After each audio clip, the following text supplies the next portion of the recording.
Hey everyone, welcome back to the channel.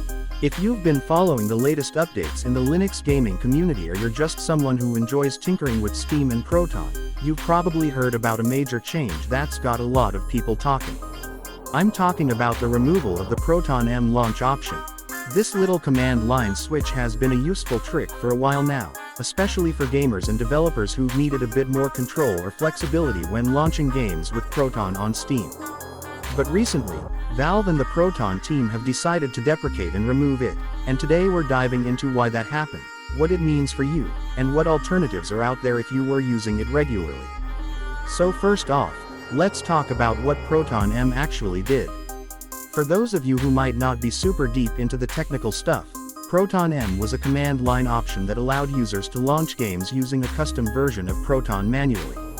It basically acted as a shortcut, especially for people running games outside the typical Steam launcher environment or using specific flags to test compatibility or performance issues. It wasn't something everyone used, but for those who did, it was a valuable part of their toolkit. The reason it gained popularity is because it let users bypass some of Steam's constraints, giving them a bit more freedom to experiment with wine configurations, Proton versions, and debugging tools. Now, the reason it's being removed is tied into some broader goals that Valve and the Proton devs have been working toward. Their main focus is consistency, stability, and improving the overall user experience across the board. The problem with Proton-M is that while it was useful, it also introduced a lot of edge cases. People were using it in ways that the developers didn't always anticipate, which made it harder to troubleshoot issues or guarantee that games would work the same way across different setups.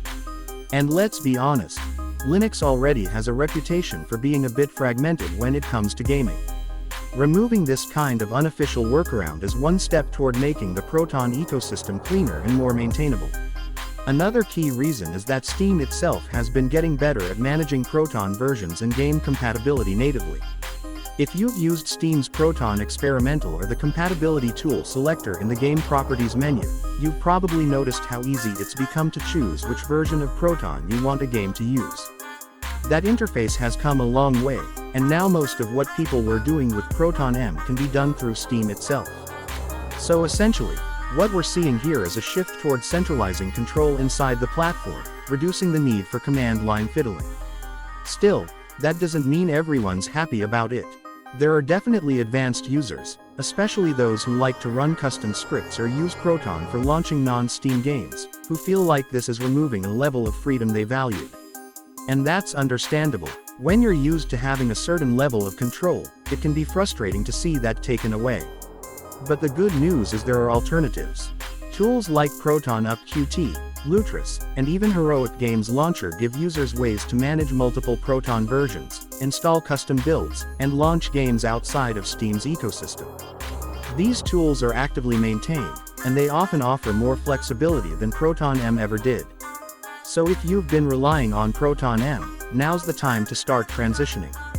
Look into using Proton-Up Qt to install custom Proton versions directly into your Compatibility Tools folder. Check out how Lutris handles Wine and Proton runners for launching games. And don't forget that you can still use Steam's launch options and custom command line arguments in each game's settings if you need specific tweaks. It's just that the standalone Proton-M method is going away. At the end of the day, this change is part of the evolution of Proton and Steam's Linux support. It might feel like a loss for power users, but it's part of a bigger move toward simplifying the experience and making it more accessible to everyone. And as always, the Linux community is incredibly resourceful. If there's a need for a tool, someone's probably already building it, or has already made it better than the old workaround ever was. Thanks for watching, and let me know in the comments how this change affects you. Are you switching to another method? Were you even using Proton-M in the first place? I'd love to hear your thoughts. Don't forget to like, subscribe, and hit the bell so you don't miss future updates. Catch you in the next one.